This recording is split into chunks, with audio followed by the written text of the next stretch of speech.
Hey, amigo. Remember that thing I said I needed help with? This is it. You in? Of course. What do you need? Excellent. Come meet me near Muleje.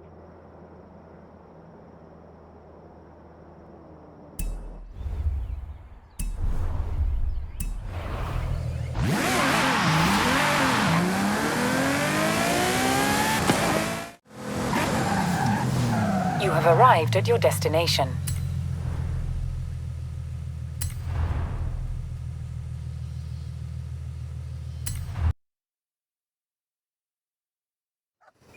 Hi, Rami.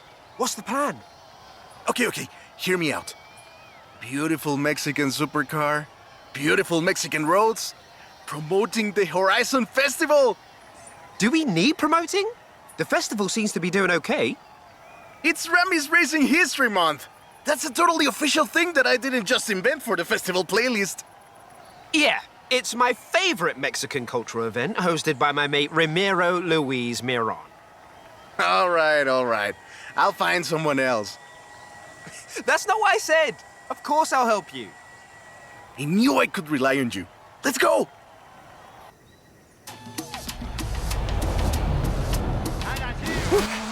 Let's get moving. Get some speed, then turn into the countryside. Really see what this car can do.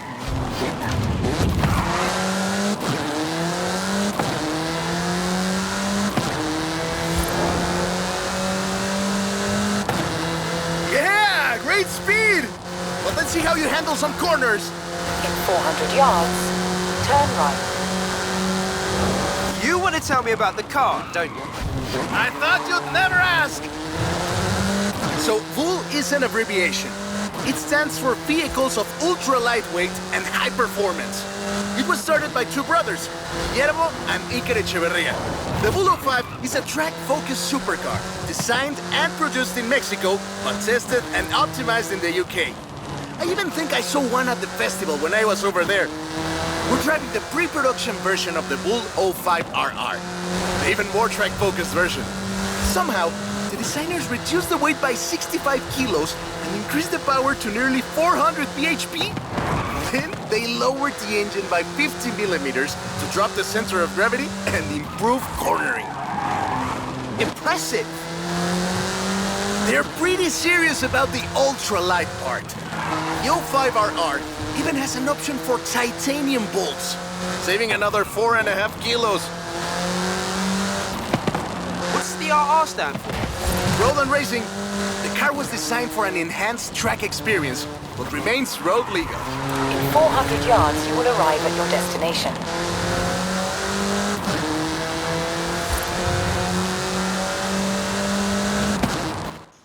Perfect. There's a couple of other things you can help out with, if it's not too much trouble. You're never gonna let me live that down, are you? Call me.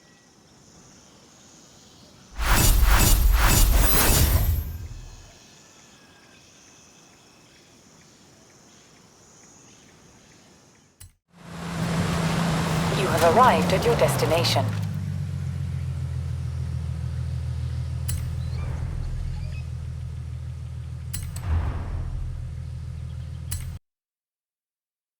Let me guess. Today's episode of Mexican Automotive History with Ramiro is about the Baja 1000. You are very perceptive, my friend. This dune buggy was the first car to race here. Let's take it for a spin.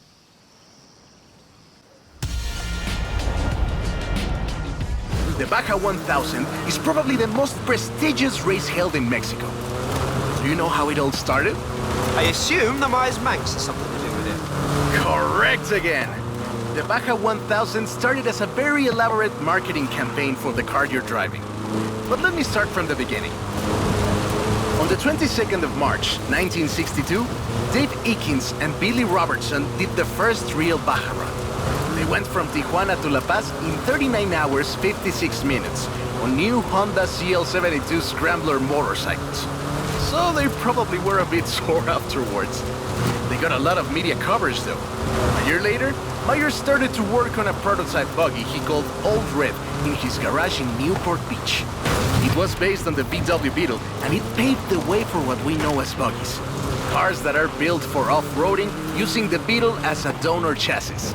But I guess they wanted even more publicity because in April 1967, Meyers decided to make an attempt at breaking Eakins' record. And it worked! Meyers did it in 34 hours and 45 minutes. Beating Eakins for more than 5 hours. The rivalry was known as Buggy beats Bike in Baja.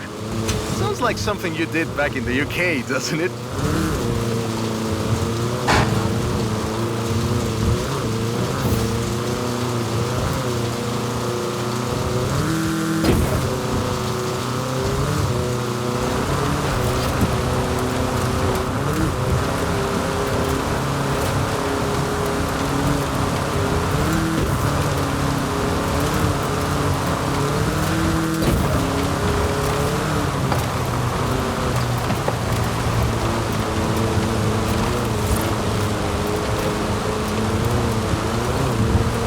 Manx became an overnight sensation as a result, and suddenly they were friendly races all across the Baja.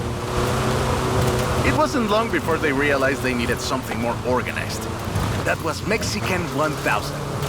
Guess who won the inaugural event? Manx? You're on fire today! Yes, in 27 hours and 38 minutes. The official race was 100 miles shorter than the original route, but it's still impressive. The Mexican 1000 was later renamed to the Baja 1000 and is run to this day. In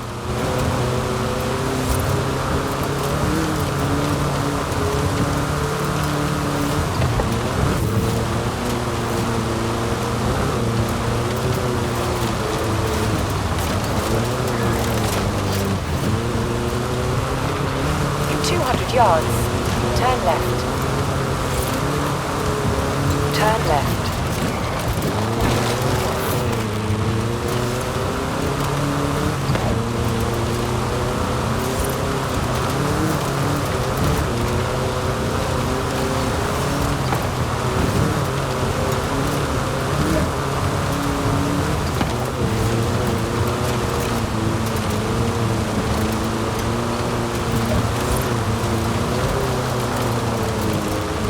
In 100 yards, turn left.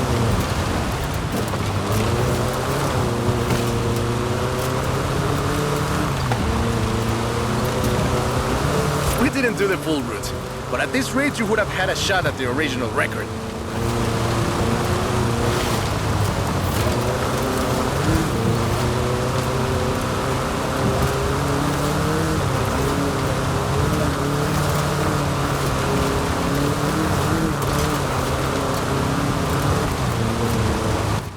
I love that story. My abuela used to tell it to me at least once a year.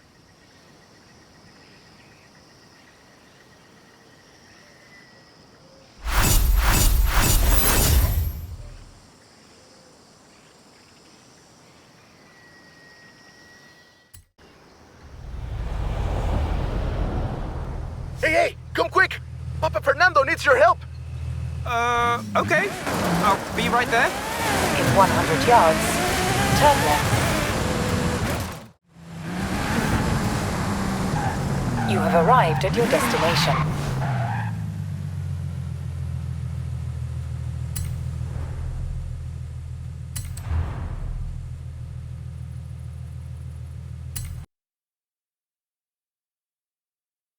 Oh, right. I get it now. To be honest, though, it was me who needed your help, not Papa Fernando. I can't fault that logic. Who are the other racers? You know them. It's the Born Fast crew. They're raring to go.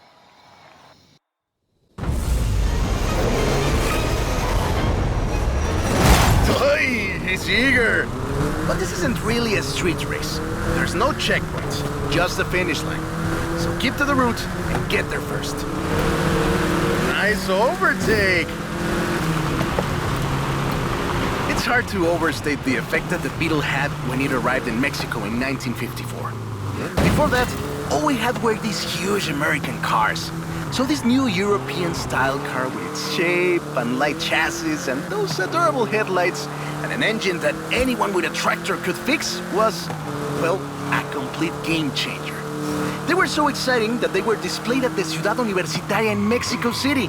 and there were lines to come and see this new car. Production of the Beetle started in Mexico soon after 7 of them finished the Carrera Panamericana. Before that, people were a bit worried about reliability, you see. We Mexicans love a good-looking car, but a car that can do work is better. The Panamericana convinced us, and in '61, Automex had assembled 250 of them.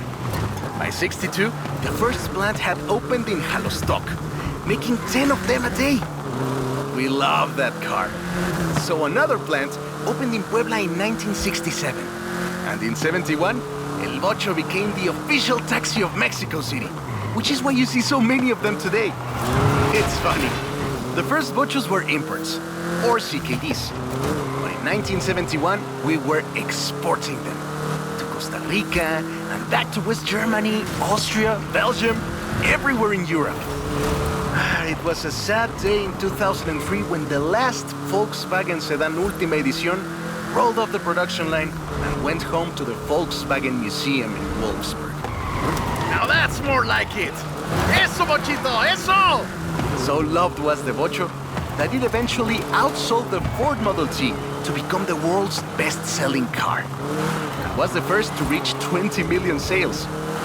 Sure, other cars have staked their claim on that title in recent years, but none are so timeless and unchanged as the Vocho.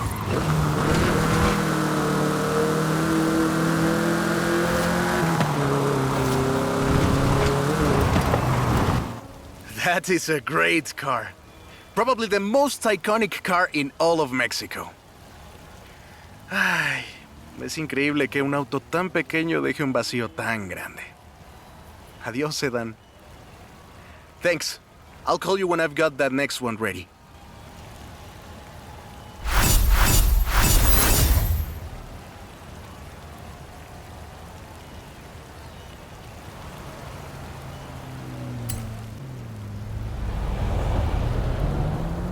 I have a brilliant idea!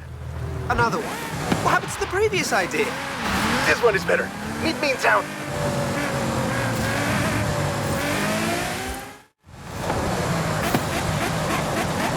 You have arrived at your destination.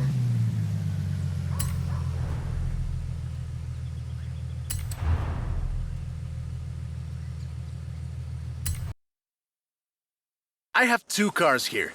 A first-generation Volkswagen and a 7th-generation Volkswagen Golf, made in Mexico for almost half a century. Sadly, they stopped building them in 2021. But we can still race them. What do you say? To make it fair, I will give you a chance to make an informed choice. Let's go for a test drive. And I've got lots to tell you about Volkswagen Mexico.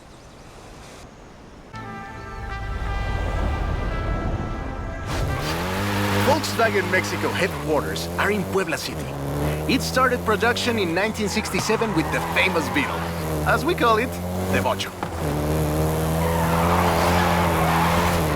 VW made multiple attempts at replacing the famous Beetle with newer models, but all of them failed way short of achieving the production figures until the Volkswagen Golf came into play.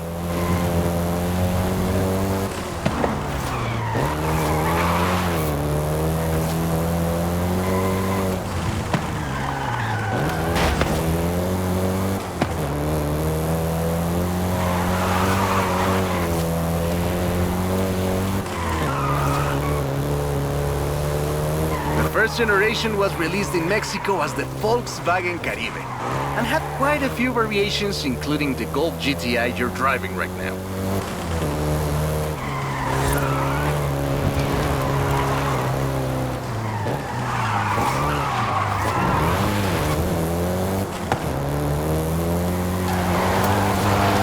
VW engineers, inspired by the Beetle GSR, designed and prototyped the Golf in secret as a Skunk Works project.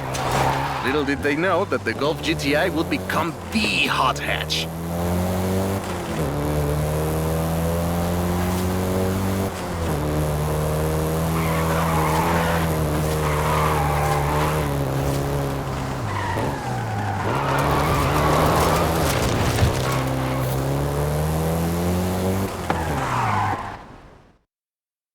Shall we jump 40 years in the future and try the 7th generation?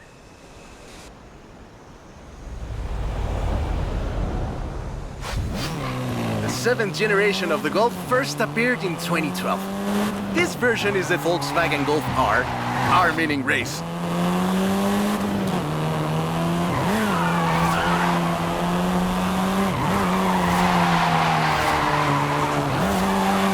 This was the fastest Golf in the range, with a 0 to 60 time of 5.1 seconds.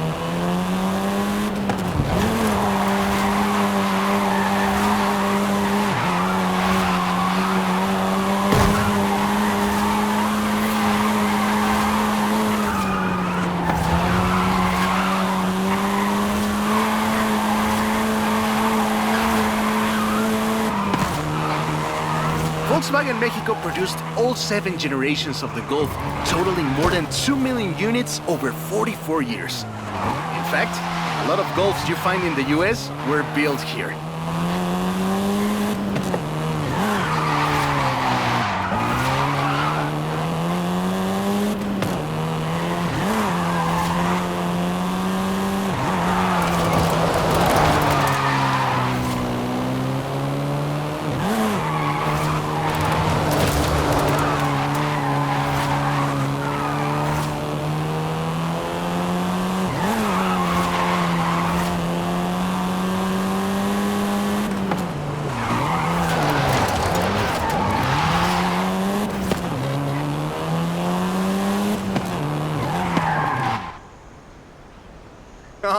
All right.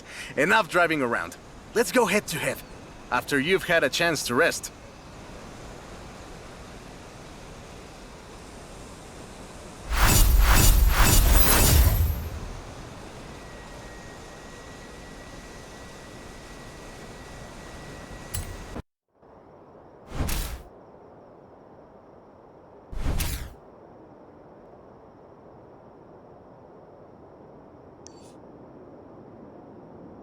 I'm a fair man.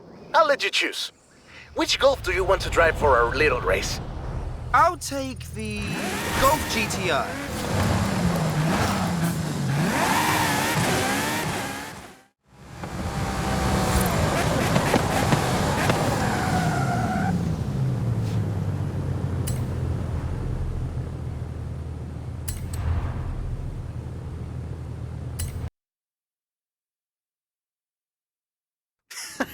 I hope you know some shortcuts.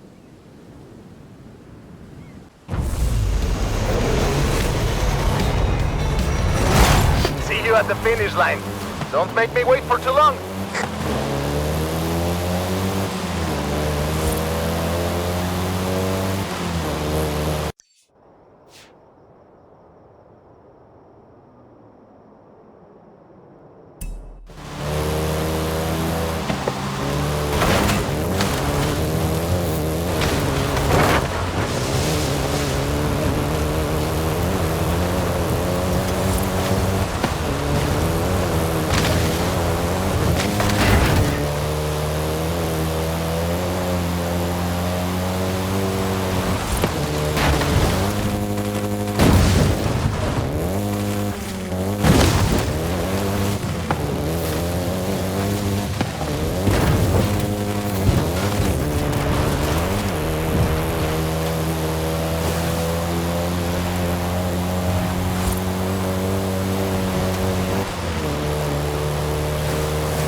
a race!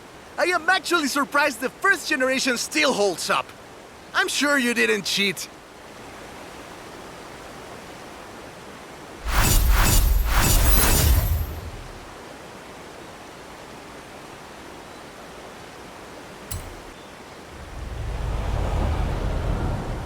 I have a story to tell you, my friend.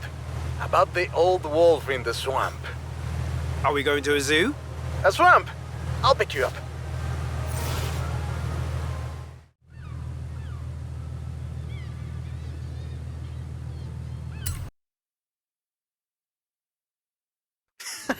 I hope you know some shortcuts.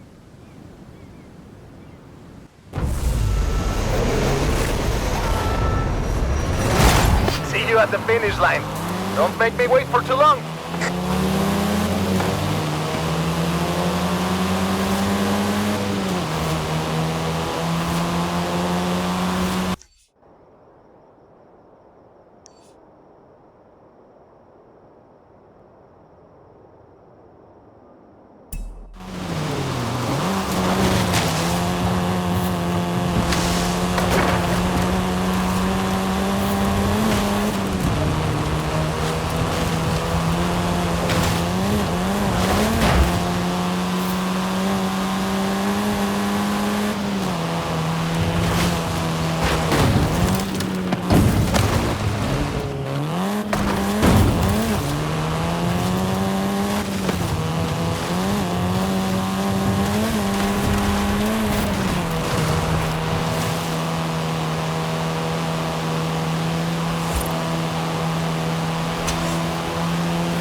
What a race! The difference 40 years makes!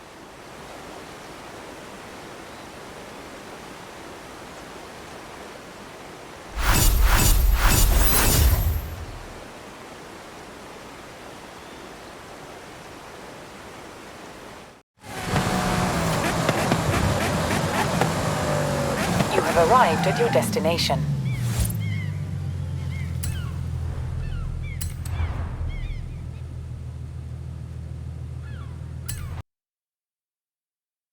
That's the old wolf.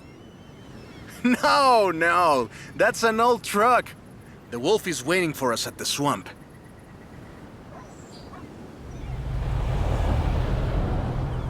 Haley asked us to clear some debris, and I've got just the car. But we need to get there first. Of course! Who do you think I am? The driver who destroyed a record-breaking amount of fences. That's fair.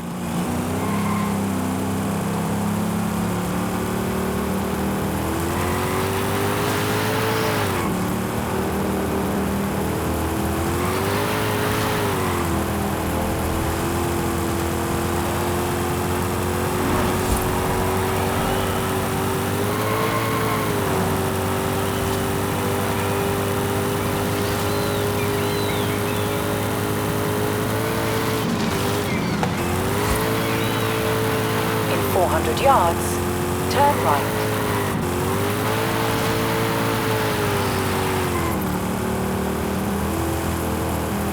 Turn right.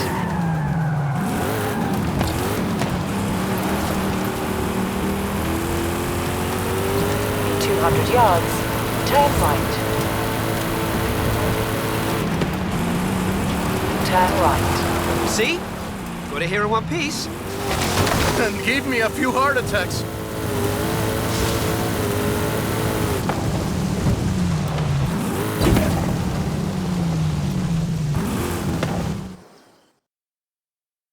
And now, let me introduce you to the fourth Lobo. This car is more your style. Now that's a hecking good wolf.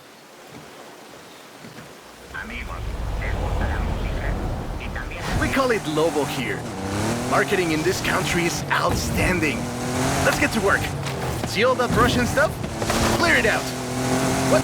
No, it's not just an excuse to throw the Lobo around. It is just an excuse to throw the Lobo around. In the 90s, Ford decided that they needed to rebrand the F-150 for the Mexican market. And the name Lobo just has a real ring to it. They started using the badge in 1997, and the rest is history. The Ford Lobo quickly became one of the most popular vehicles in the country. Lobo is still used for the modern Rangers like the one based on the F-150 Raptor you're driving. But we don't just call it Lobo. No. We call it Lobo Raptor. So it's the same car?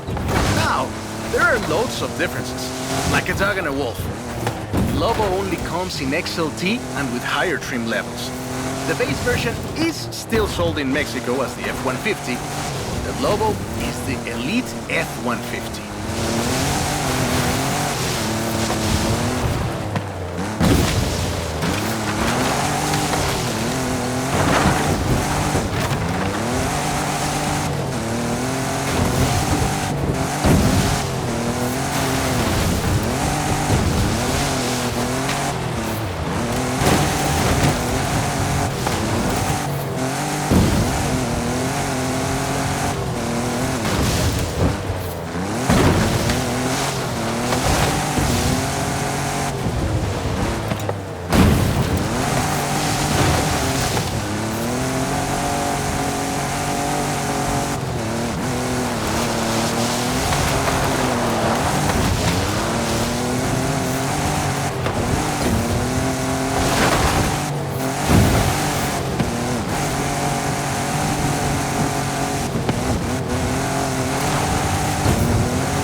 Great. Job's done. And the scratches will buff right out. Thanks for the help. Now I just need to get my abuelo's old F-100 back to the garage.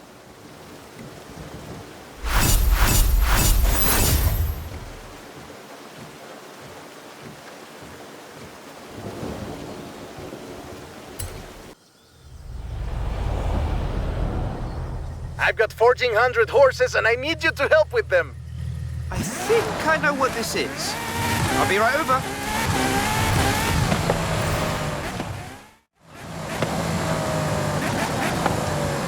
You have arrived at your destination.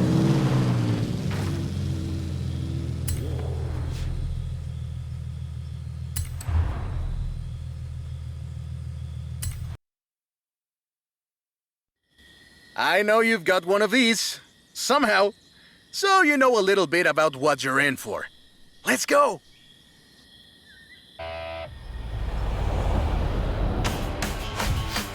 Let's take this down to the beach.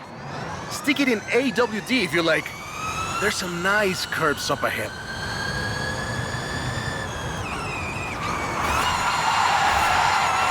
Whoa! How do you make it go around corners like that? I'm really asking. This is 2021's EV of the year. And it was up against things like the Taycan and the e-tron and the Recharge. It set 3 Guinness World Records, and it's inspired by the beautiful original Mach 1. And I'm telling you all of this because the Mach E was built right here in Mexico at Cuautitlán Assembly. Calm down. I know you like to go fast, but I had a big breakfast. Cuautitlán Assembly has been building cars since the 60s. And more than 2.2 million cars later, we're sitting in an actual space machine made here in Mexico. Quite a journey from Cougars and Thunderbirds and F-150s to this. This isn't just a prototype. Cuautitlán Assembly does a range of options for the Mach E. A 68 kilowatt-hour standard and an 88 kilowatt-hour extended range version. It will give you over 300 miles of range on a single charge. The Performance GT version is the really wild one. 0 to 60 in 3.6 seconds. This one is quite a bit faster. Honestly, when I first tried it, I had to go and sit in a quiet room for a bit. And I've flown airplanes in a storm. It's wild tech. You can switch from all-wheel drive to rear-wheel drive at the touch of a button. And when you get into tuning, you can basically tweak every one of the 7 engines individually. It can make 1,400 horsepower and a ton of downforce at 160 miles per hour thanks to the Aero 2. So what you're saying is, not bad for something that weighs more than that F-150 of yours. Yes. And there we go. Sunrise over the sea. Beautiful. But we're not done. There's one more thing to look at. I'll let you know as soon as I have, found it.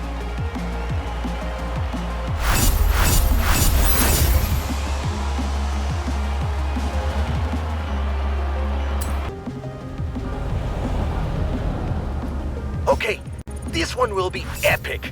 I found a Porsche Carrera. You know what that means? Racing? And what do you mean, found? In a barn, of course. And of course it's racing. Come meet me at Guanajuato.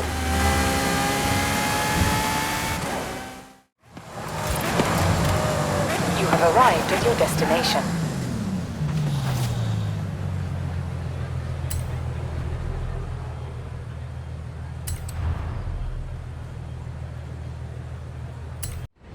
This beauty got her name from the Carrera Panamericana. The races don't run anymore, but who can blame us if we take it out one more time? Right? Let's see what this car can do.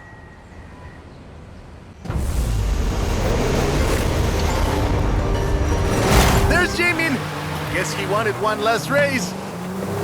Let's do this!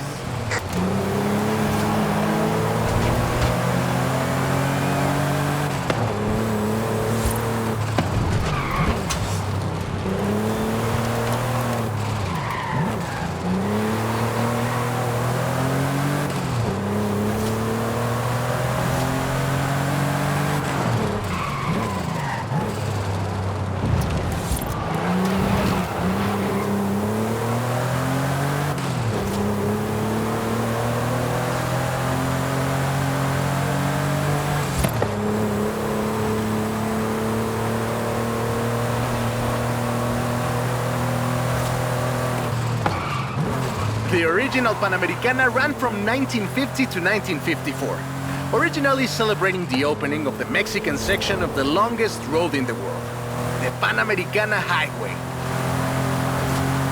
The first race had 132 competitors, and everyone turned up.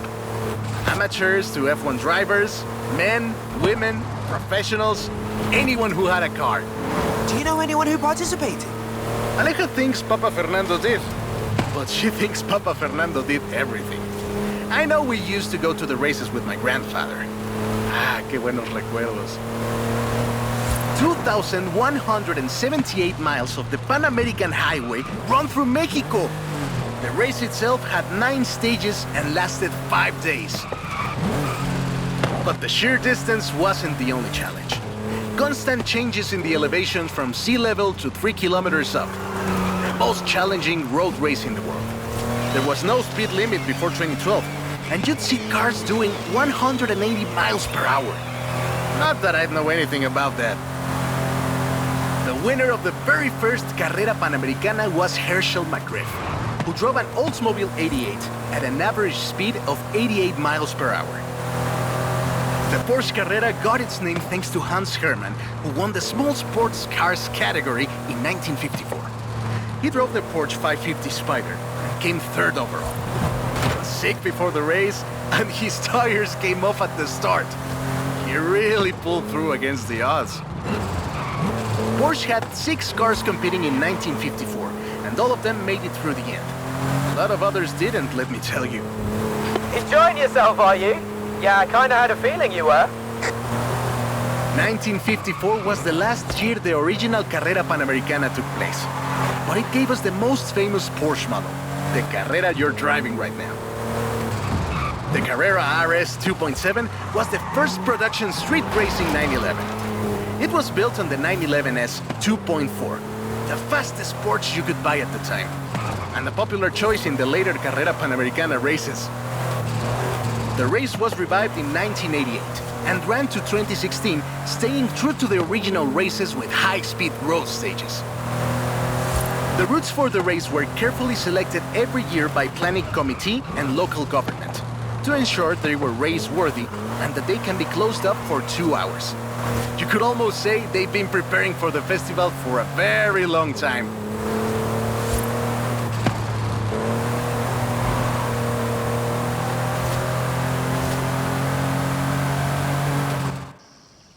This is Jamin's exit. It's been fun, my friend. Take care. Looking forward to seeing what you can do out there. Have fun now, yeah? Great race. Almost like we did a little Panamericana with a friend. Anyways, hope you had fun with this little stroll through cars hechos en Mexico. It was great! And let me know if you, find any other cars like that.